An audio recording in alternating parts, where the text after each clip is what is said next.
porket nagtatrabaho ka na at may sarili ka ng pera, pababayaan mo na yung pag-aaral mo. Pwede ba, Mami, huwag mo na akong pakialaman? Galing. Wag mo sayangin yung talento mo sa ganitong mga bagay, ha?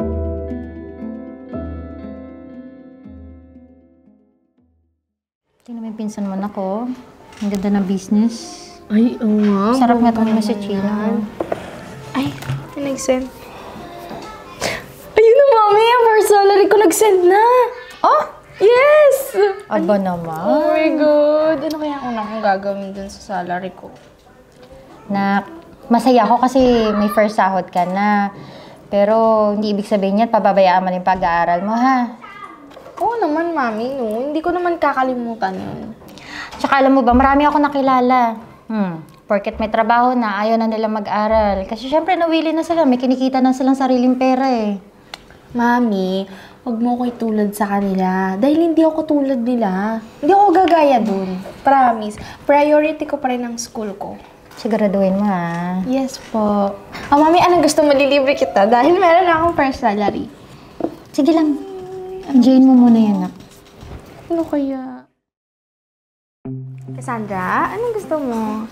Jalisha, galing ako sa school nyo. Anong pinagagawa mo sa buhay mo? Ha? Bakit po? Ang ginawa ko? Di ba nangako ka sa akin? Hindi mo pababayaan yung pag-aaral mo? Di porket nagtatrabaho ka na at may sarili ka ng pera, pababayaan mo na yung pag-aaral mo? Eh, mas okay na kasi na magtrabaho ako. Nak, sinasabi ko naman sa'yo, iba pa rin ang may diploma ka. Diba? Yan lang ang maiiwan namin sa'yo ng tatay mo. Hindi naman na nagagamit yun eh. Alam mo, Mi, sa pinag-aaralan namin dyan sa school, hindi naman lahat nagagamit. Tsaka yung mo nun, tignan mo may work na ako, ang ganda-ganda ng work ko. Paano pag napabayaan ko yung trabaho ko? Eh di pag nagtapos ako ng pag-aaral, wala na, mawawala lang din yun. Okay na yun. Iba pa rin ang maidudulot ng may sarili kang diploma, nak. Pansamantala lang ngayon kung ano yung kinikita mo. Nak, ang sa akin lang naman, iba pa rin yung may natapos ka. Diba? Mami, hindi ko nga nababayaran yung tuition ko, pero nababayaran ko naman yung kay Cassandra. O, di ba? Saan ka pa? Tapos sa mga renta dito. O, ako na di ba nagbabayad? Yung pagkain natin araw-araw, ako na rin. Maganda kasi yung trabaho ko. Kasi yung trabaho mo wala naman eh. Nak, sinasabi ko lang sa'yo, pansamantala lang lahat yan. Wala nga yan. Hindi na magagamit yan. Mas okay na ako dito. Tsaka gusto ko yung yung trabaho ko. Means, career ko na to eh. Ay, naku, bahala ka nga. Basta inuulit ko, ayaw kong magsisi ka sa huli na hindi mo tinapos yung pag-aaral mo. Mami, gusto ko po maging katulad ni ate. Oo, pero nak, mag-aral ka muna mabuti, ha? Okay? Huwag mo sayangin yung chance mo na pwede ka mag-aral. Maraming bata hindi nakapag-aral, ha? Gusto ko po maging katulad ni ate. Pagkatapos mo naman mag-aral, marami diba, ng trabaho Mami? maghahantay sa'yo. Pati si Cassandra gusto yung maging ako. Kasi okay ako eh. Magaling ako dumiskarte. Ganun dapat. Pwede ba, Mami, huwag mo na akong pakialaman? Mas okay na, eto na oh. Ako na nga nagsusustento dito eh. Yan na nga ba yung sinasabi ko eh. Ay, naku. Basta sinasabi ko sa'yo, Cassandra, ha? Iba ang importansya ng pag-aaral. Ha? Mag-aral ka muna. Okay?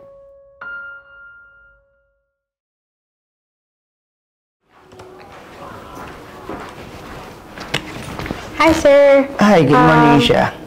Here is my report po. Uy, ang galing ah. Natapos mo agad to? Yes. Ang galing. Ilang araw lang. Akala ko next week pa ito matatapos eh. Eh, pinukusan ko po kasi siya. Ang galing, galing. By the way, alam mo, bilib talaga ako sa'yo. Nabibilib ako sa'yo. Naaalala ko yung kabataan ko na ganyan ako kasipag habang nag-aaral, nagtatrabaho. Ang galing. Alam mo, huwag mo sayangin yung talento mo sa ganitong mga bagay, ha? Ako, ganyan din ako eh. Dati, trabaho, tapos nag-aaral ako noon. Kaso, yun lang, nagkamali ako. Tinamad ako mag-aral. Simula nung kumikita na ako ng pera, nawala sa focus ko yung pag-aaral, napunta dito sa puro sumasahod ako. Nagpaaral pa ako ng mga kapatid ko, pati na mga pinsan ko, pinaaral ko na eh. Tapos ayun, Kaso, okay yun, good thing, kasi nakatulong ako sa mga ano ko. Ang medyo nagkaroon lang ako ng bad thing, hindi ko natapos yung pag-aaral ko. Ang nangyari, ayun, yung posisyon na gusto kong matarget, hindi ko nakuha kasi hinahanapan ako ng diploma. Yun, hanggang dito na lang yung career ko, hanggang team leader nyo. Kaya ikaw, payo ko sa'yo, sana maabot mo yung hindi ko naabot nun. Pagbutihan mo yung pag-aaral habang nagtatrabaho. Huwag kang magpapasilo sa kinikita mo ha, kasi hanggang una lang yan. Yun lang. Salamat ha. Galingan mo ulit sa susunod. Thank you po. Sige. Ingat.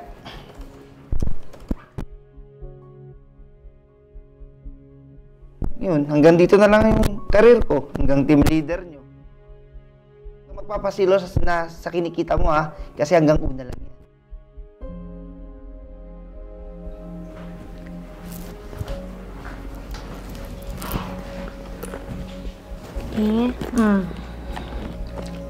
Tampo ka pa rin po ba? Mami, gusto ko lang sana mag-sorry. Na-realize ko kasi kanina na nasa work ako, mas importante pa rin pala yung pag-aaral. Pasensya na po kung nasigawan ko kayo, nasagot ko kayo, pinangunahan ko yung mga sinasabi ninyo. Hindi ako nakikinig. Mami, sorry na. Mami, tawarin niyo na po ako. Pasensya na po.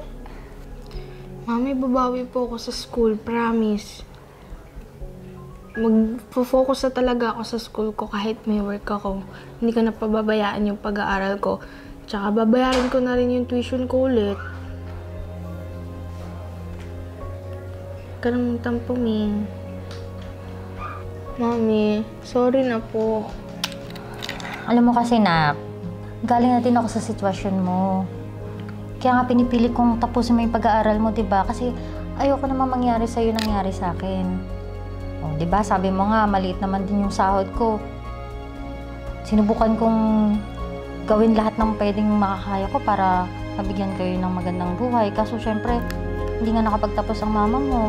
Kaya kung ano nang putyo-putyo na ng trabaho ko ngayon, yun ang pinupunto ko. Iba pa rin ang nakapagtapos ng pag-aaral. Diba? Nga po eh. Na-realize ko rin po na kapag nawala tong trabaho ko, diba? Para na lang po kung hindi ako nakapagtapos, edi hindi na po ako tatanggapin sa ibang trabaho. Yun ang mismo na. Tsaka alam mo na, pag nakatapos ka, yun ang biggest achievement namin ng daddy mo. Kami pinakamasaya. Kasi syempre, di ba, alam namin may iwanan namin kayo na may magandang future. Di ba? Opo. Mother's knows best, kaya alam mo na, Iha. Okay?